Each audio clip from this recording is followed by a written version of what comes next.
You're listening to Season 10 of Mobile Suit Breakdown, a weekly podcast covering the entirety of sci-fi mega franchise Mobile Suit Gundam from 1979 to today.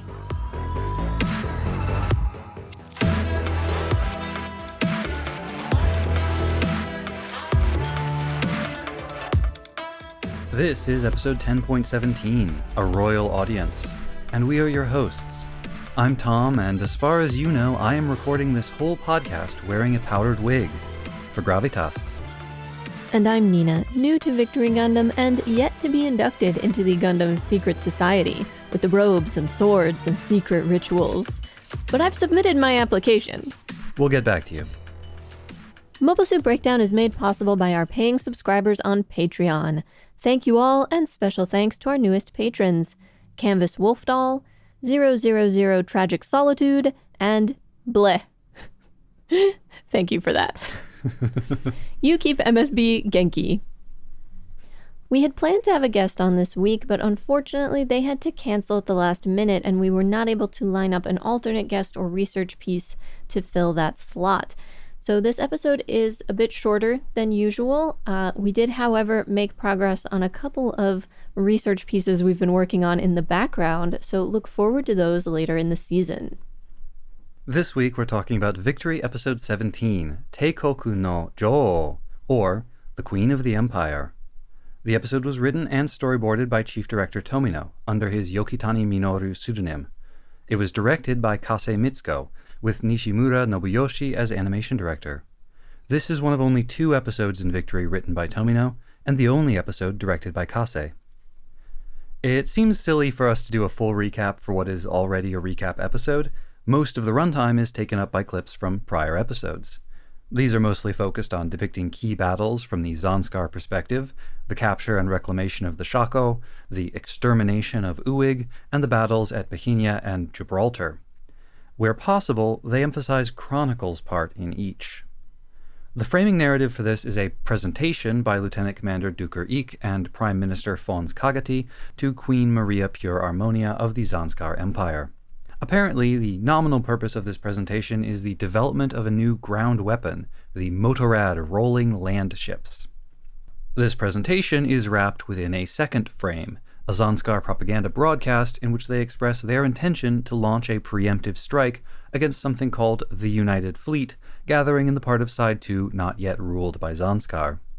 The Old Man Polycule featuring Gomez watches the broadcast from the bridge of their ship. Uso and the urchins do likewise aboard the Highland solar battery.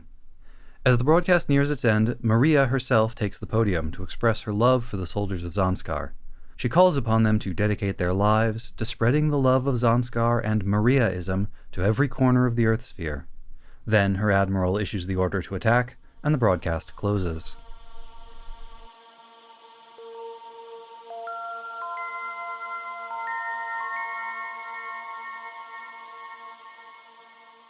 This is an odd point in the series for there to be a recap episode. Aren't recap episodes often, between cours, between seasons? Intuitively, that sounds like it should be right, but I'm wondering if that's actually true. Or in a longer show, 50 episodes or whatever, more towards the midpoint of the show? You'd think so. Tomino doesn't do recap episodes unless he absolutely has to. In fact, I know that this was not planned in advance because, so when they are preparing, when they're doing the pre-production for episodes, the materials, the storyboards, character designs, that kind of stuff, they're numbered with what episode they're supposed to be.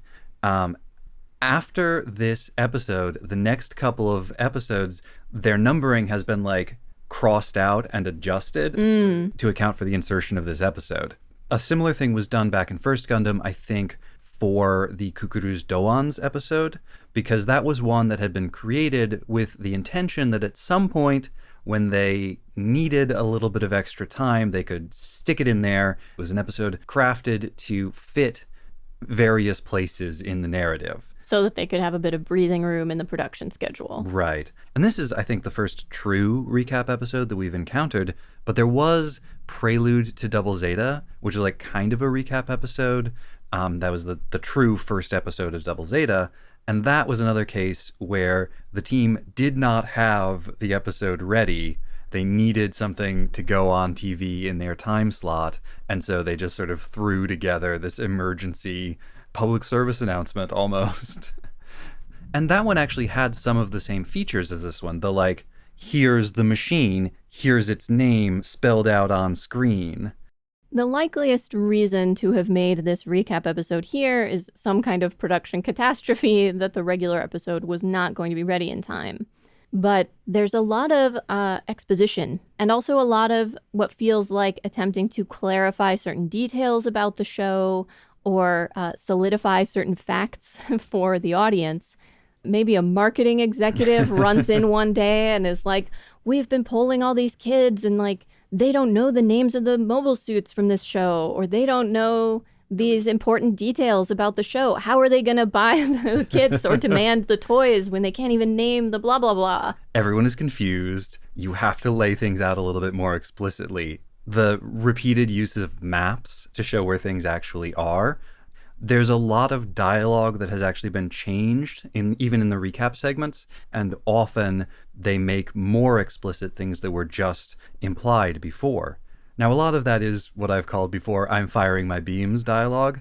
Like, I guess the example that leaps immediately to mind is in the original sequence, when Chronicle is attacking the League Militaire Factory and he's in the like copter part of his Zolo and the boots are flying around independently. The boots are getting shot at by ground fire, and he goes, in the original, my boots. Now in the recap, he actually says, my boots, are they being attacked because they're flying too low? I also see a lot of this exposition as the sort of conflicting impulses of catering to the long-term fans who know a lot about the world of UC Gundam and trying to bring in a younger, new group of fans. Things like explaining what the sides are and explaining where exactly Zanskar is and that it is far from the moon. These are things that probably longtime fans kind of just infer from the show, but a 12-year-old kid who has never watched Gundam before is going to be confused. And obviously one of the benefits of telling a story in a world you've already established, where you've already done a lot of the world building, is you don't have to keep doing that world building over and over. Your longtime fans know what's up. The difficulty with a TV show versus, say, a book series is that it's highly unlikely someone is going to go back to the beginning and watch a show from, at this point, 14 years ago and a bunch of other shows that maybe they don't even have the ability to access so that they can understand this show. This also reminds me a bit of the Garma's funeral episode in First Gundam, where for the first time we pull the camera back and go to the homeland of the enemy to see, here's their leadership, here's their ideology, here's a bunch of soldiers all chanting together. That's a very interesting comparison because it highlights how Gundam very rarely shows us the lives of ordinary people going about like their day-to-day life in the enemy homeland. We see the war machine. We don't really see the sort of mobilization of everyday people or everyday people just trying to like get by in the midst of everything that's happening. Whether that's a conscious choice or simply a nod to the time restrictions involved in telling the story, I don't really know. But it is a telling omission because the ordinary lives of ordinary people are frequently shown for non-combatants, neutrals, and people on the, quote, good side. And often a lot is done to humanize enemy soldiers. The omission of the enemy civilian population feels kind of telling. It implies a nation captured by militarism. In this case, a kind of zealous, crusading, religious fanaticism, but still militarism. That'll give good texture to the recording. We are, in fact, recording in the middle of a thunderstorm, if you hear that. The entanglement of Zanskar as an imperial force with Maria as both its nominal leader, at least, the head of state, and also the head of this religion, Mariaism, their entanglement is made very clear in the chant. Rather than the old Sieg Zeon, now they're saying Zanskar Maria, Maria Zanskar. She is the state. And their mother, and their god. And so the state is also mother and god for these holy children of Zanskar. One of the League Militaire guys, or possibly Gomez, I don't remember who exactly says it, but they talk about how Zanskar has managed to turn its citizens into soldiers with the threat of the guillotine. Is the implication that it's a conscription, that they will be executed if they do not serve? Or is it that the guillotine as a symbol has inspired the populace to join the cause of Zanskar? It's hard to know. Linguistically, the show has used the guillotine as a kind of metonymy for the imperial power and tyranny of Zanskar, but sometimes it also means literally the physical object of the guillotine. So when Marbet says, we're going to keep going until we've smashed the guillotine of Zanskar, she doesn't mean a particular guillotine. Or even all of them. That would still not accomplish what she actually means here, which is that they want to destroy Zanskar's tyrannical power. So which one they mean in this context is a little unclear. But I think, again, it harkens back to the French Revolution and the aftermath thereof and the rise of Napoleon. One of the defining characteristics of Napoleon's army is that the citizens of France as a whole were transformed into soldiers with the levée en masse in a way that no other European nation was doing at the time. And it made those armies much larger, much stronger in the field. And even if there is no direct conscription, we know the guillotine was used extensively in the formation of the Zanskar Empire within the colonies that it currently occupies. And so there is probably a degree to which a lot of ordinary people seeking to demonstrate their commitment to the new regime and to keep themselves and their families safe from the purges join the army. Mm-hmm. Because the direct threat doesn't have to be made. Tons of people have already been killed for resisting the regime change. New threats don't have to be made at that point. Everyone is probably still on tenterhooks, afraid that they will be subject to the next purge. Not to harp endlessly on this, but a big part of the reason Napoleon was able to take power the way he did is because the Reign of Terror and the purges subsequent to it had killed pretty much everybody in France with any kind of strong political will or energy or scruples. By that point, the political system was exhausted. There had been too much bloodshed. All the Robespierres and Dantons had already been fed into the guillotine. Speaking of the Zanskar Empire's expansion and its colonies, this episode makes Zanskar seem quite a bit smaller than many of the previous factions in the UC. Smaller definitely than Zeon, because we're told here that they don't control all of Side 2. They control the colonies in Side 2 furthest from the moon. And it seems like this united fleet that they're getting ready to fight is the other colonies in Side 2 who don't want to be taken over and subjected to the guillotine.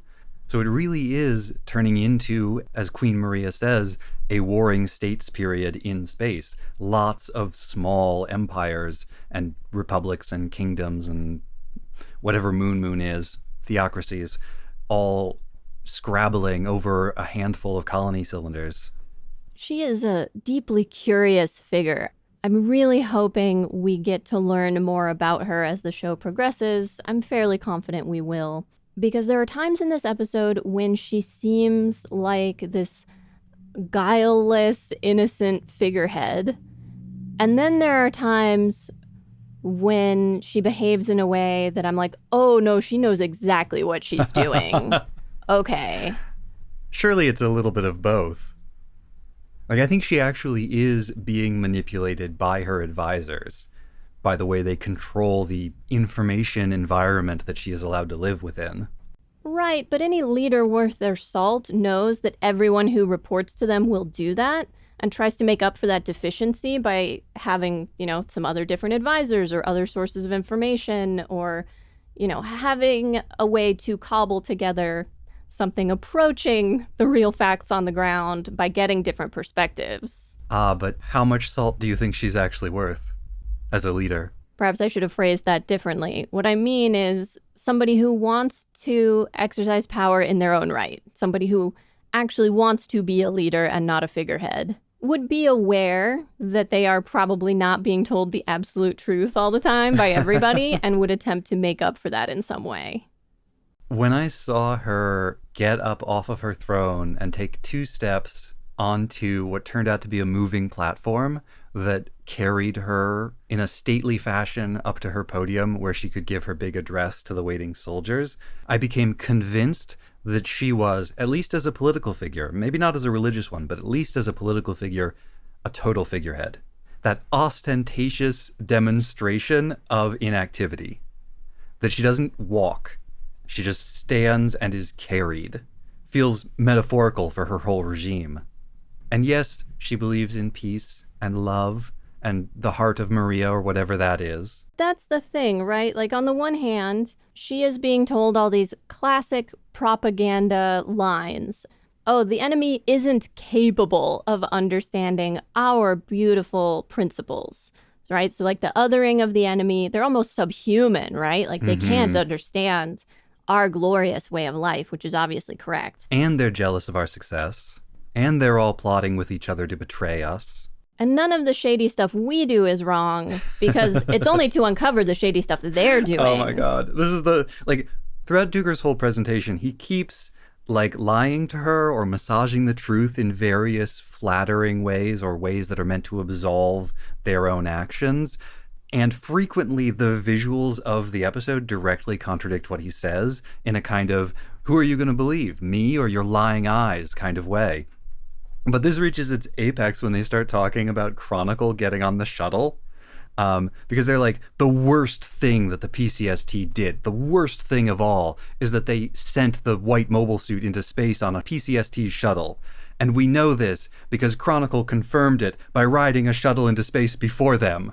It's like going up to somebody on the street, punching them in the face, and when they get back up and try to punch you, being like, see, your violent tendencies prove that I was right to make that preemptive strike. She sort of seems to passively accept all of this stuff they're saying, which, I hope there's some skepticism hidden beneath the gloss, but I don't know. The bits that make me feel that maybe she's not a pure figurehead, when she talks about the space colonies wanting independence, but that she wants to quell chaos and bring order. What the colonies want for themselves is irrelevant. It is of no importance. It couldn't possibly matter. In the recent political climate, a lot of times you see people talk about this desire for a negative peace. People don't want conflict. And they don't really care about pursuing justice or pursuing people's rights. They just want not conflict, even if that means that poor conditions for certain people continue indefinitely. And then, in her speech to her soldiers, it all sounds very, nice initially, oh, the greatest honor is to those of you, stained with oil, those of you serving on the front lines of this war. We're going to keep the home fires burning for you. And then she gets to pledge to me your lives. That's all I ask. Until the love of Zanskar envelops the world. And that is some supervillain speech nonsense is what that is. Well, or religious leader speech. Or any leader with that desire to conquer the entire world. It's happened before.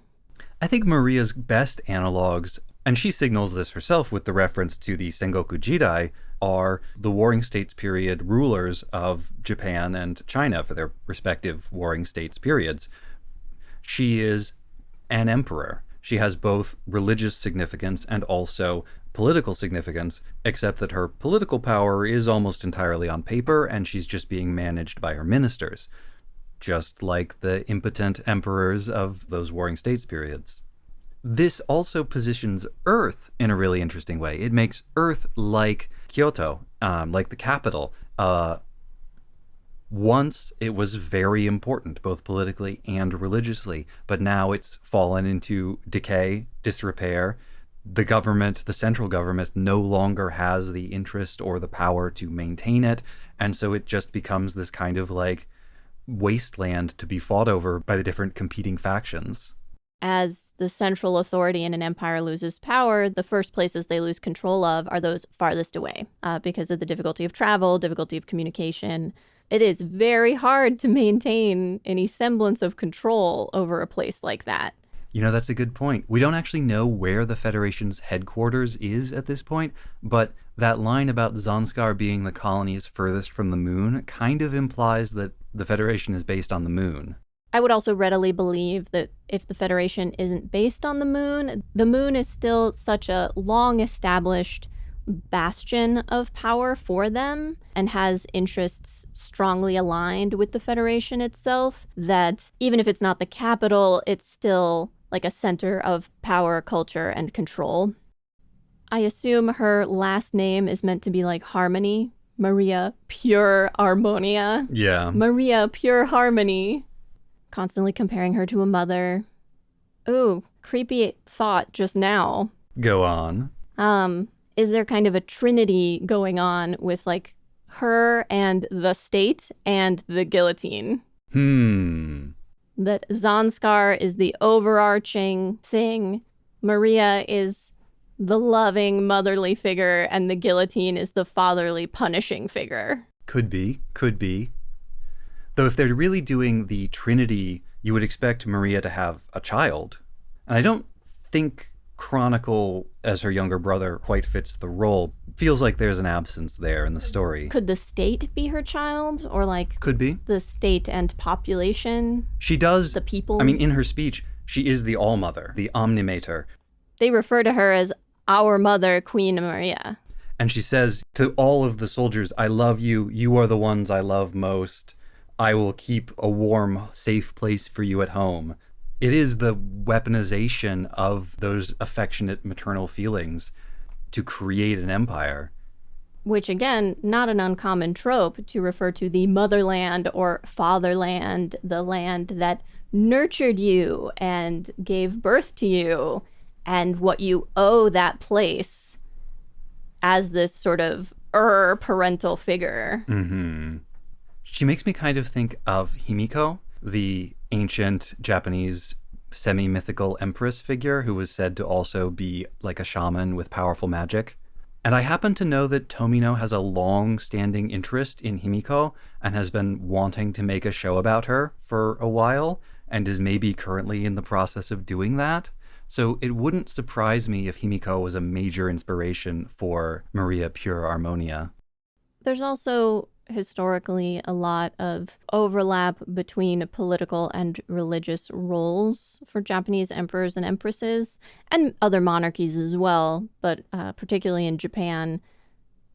At times when an emperor's political power waned, often their religious significance stayed the same or even grew. And with her, a lot of that's reflected by Dukar needing to wear this special ceremonial outfit to even be in her presence. With his silly little powdered wig. All the guys in robes and wigs with swords. The royal guard, presumably. Or all her, like, nobles, all her highest-ranking military officers or something like that.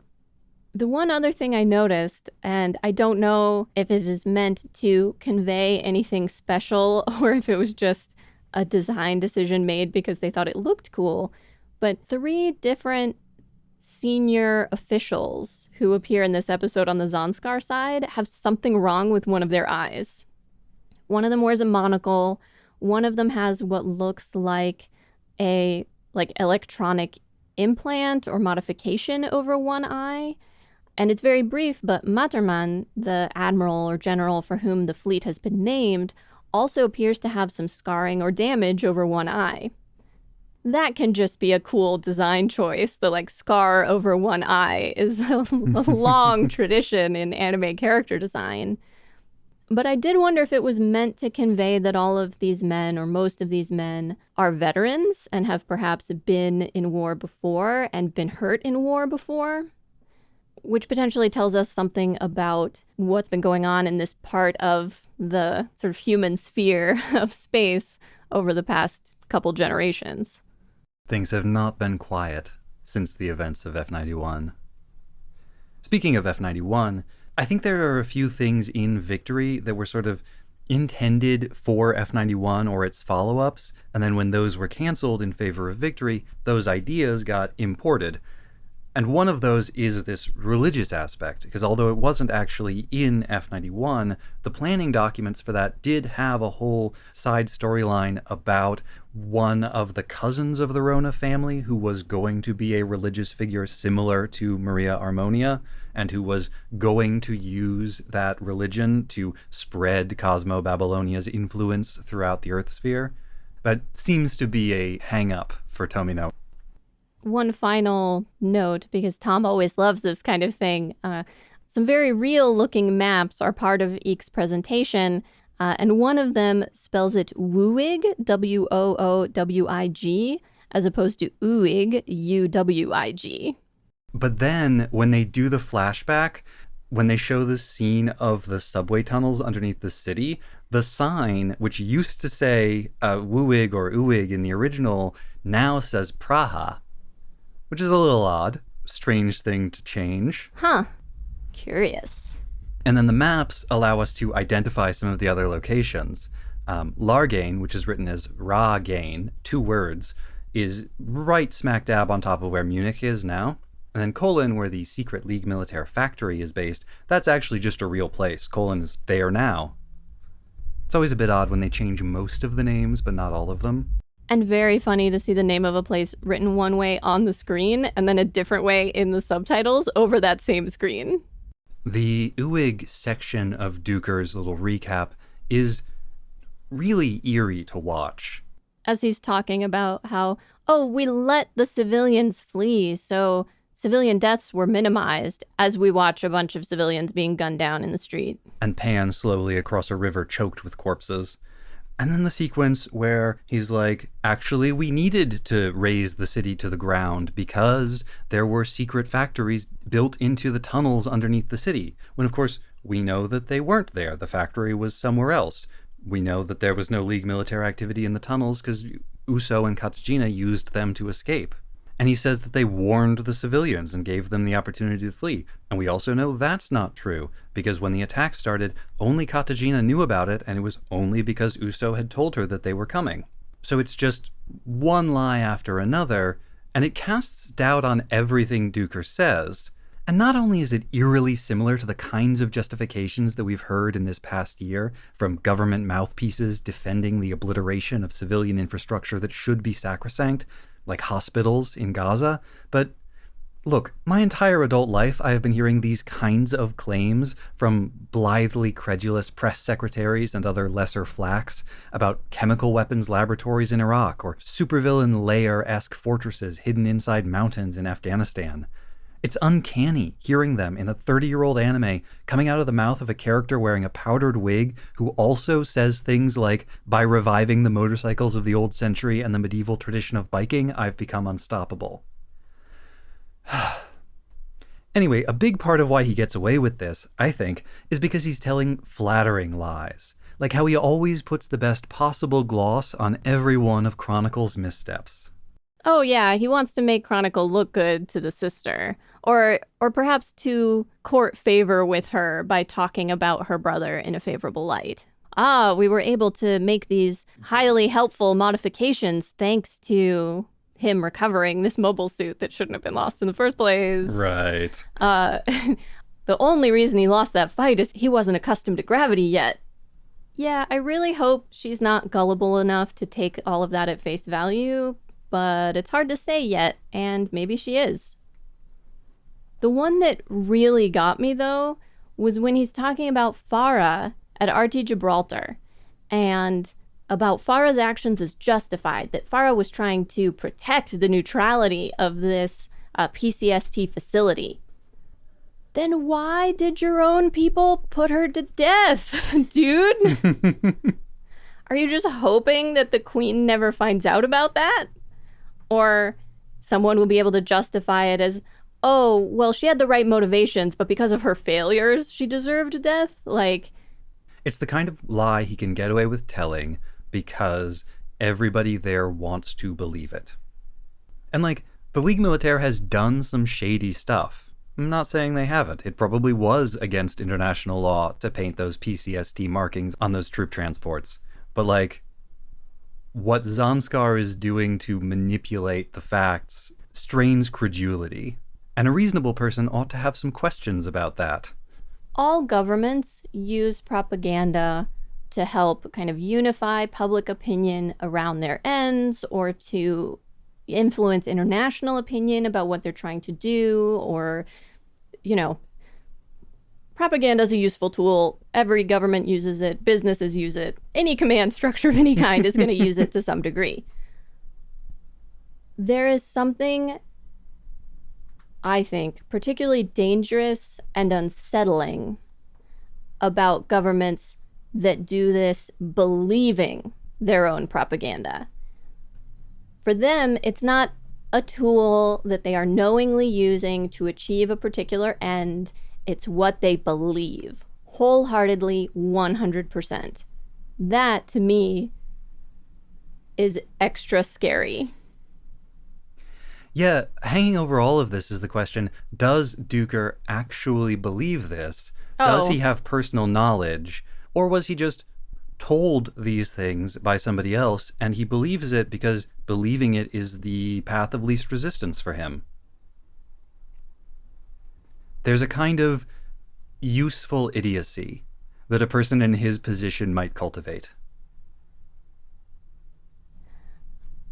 I think he's being a useful idiot when he talks about this mega weapon that is an entire battleship on two wheels like a motorcycle. The Motorrad. And how in the lie that has fueled the military-industrial complex and the arms race for our entire lives, with a big enough weapon, we will never have to fight. Until they discover long stick technology and manage to turn one of these onto its side. Because I do think he actually believes that when he says it. Mm-hmm. However, I think in his presentation to the Queen, he is knowingly lying to her. I like to believe that he also knows the Motorrads are a bad idea. He needed military funding to develop his motorcycles. And the only way he was going to get it is if he convinced them that those small motorcycles were a prototype for this big motorcycle. He also mentions that the big motorcycle, huge, enormous, immense motorcycle was someone else's idea, to which he added, some refinements or provided some help. So I'm curious about that. Well, but it could be that some military official had this cockamamie idea, and Duker knew that if he helped this person out and sucked up to them by being like, yeah, that's a great idea, let's do it, that he could get more funding for his own motorcycle mobile suits, or that it would be good for him politically. He has the feeling of like an old, experienced operator who, he's a military man through and through. He's never going to be a politician, but he knows he needs to play politics a little bit just to survive the situation in which he has found himself. I think it's Fons Kagati that he says is the guy who came up with this idea originally. Given their respective appearances in the show so far, I'm just imagining Duker and Kagati hanging out together, smoking weed. And Kagati is like, it would be cool. What if, okay, hear me out, battleships on land? And Duker's like, dude, they should be motorcycles. And that is the extent of their collaboration on this project. I'm just getting flashes of Arrested Development where that one girlfriend Michael has, where he was like, oh, building houses isn't that hard. It's finding the land. She's like, maybe you should build land. There's no land on the ocean. I think there was a Superman movie about that. Duker's presence here raises an important question. Okay, maybe it's not that important. Duker's appearance here raises a relatively trivial question, which is, how did he get here? Because last episode we saw him making that desperate marine attack with Renda de Paloma on Earth. And the whole point of the RD Gibraltar arc is that it's actually really hard to get from Earth to space. They needed RD Gibraltar to be able to do it. So how did he get here? How did he get here so quickly? Don't worry about it. Is this a Puru 2 situation? How many Duker Eeks are there? Does he have a motorcycle battleship that can take off from the ocean? He rode his motorcycle up the mass driver. The most epic motorcycle jump of all time.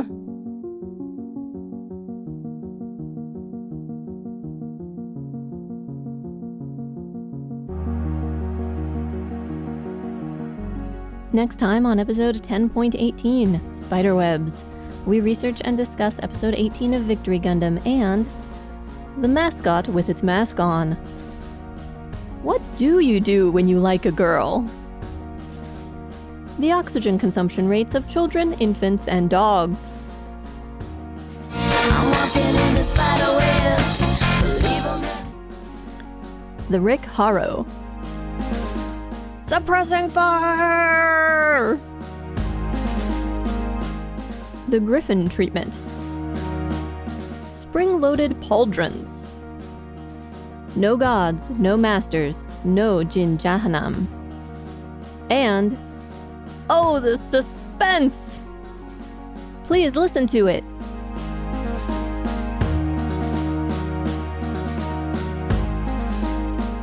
Mobile Suit Breakdown is written, recorded, and produced by us, Tom and Nina, in scenic New York City, within the ancestral and unceded land of the Lenape people, and made possible by listeners like you. The opening track is Wasp by Misha Dioxin. The closing music is Long Way Home by Spinning Ratio. The recap music is Slow by Lloyd Rogers.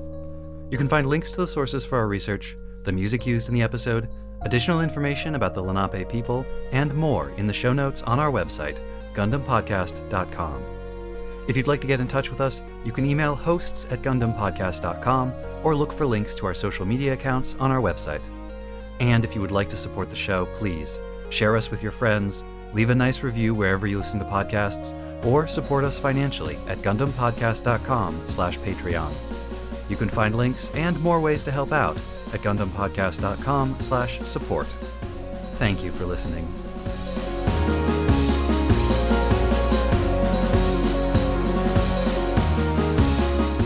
The Gundam fandom has been corrupted by wrong opinions. Wrong opinions like, Podcat co-host Tigress should be allowed to present her own research segments. No, she shouldn't. She only wants to talk about where Cat Camille got that fish she's always waving around, and she has terrible recording technique. She just keeps trying to lick the microphone.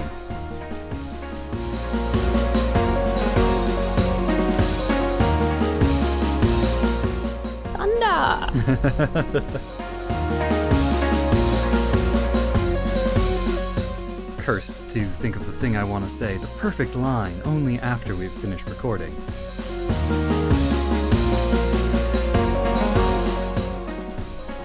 So I realized I didn't actually copy your outro bits into my list. I'll get my notebook. It's on top of the poof. Also, his name is Fonz. We have a Le Fonz. Perhaps a future version of Alphonse. But yes, he is the Fonz Kagati. It's actually Kagachi in the Japanese. In older English materials, you'll often see him referred to as Kagachi.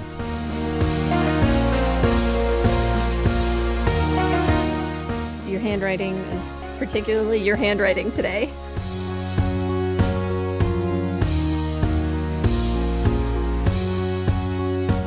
Should we end there?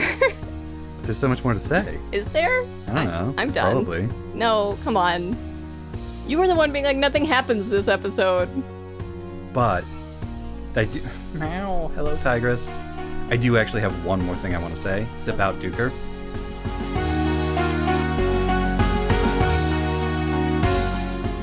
See, I think it's fun. Oh, hello. That was our kitty co-host. She says we've been recording too long.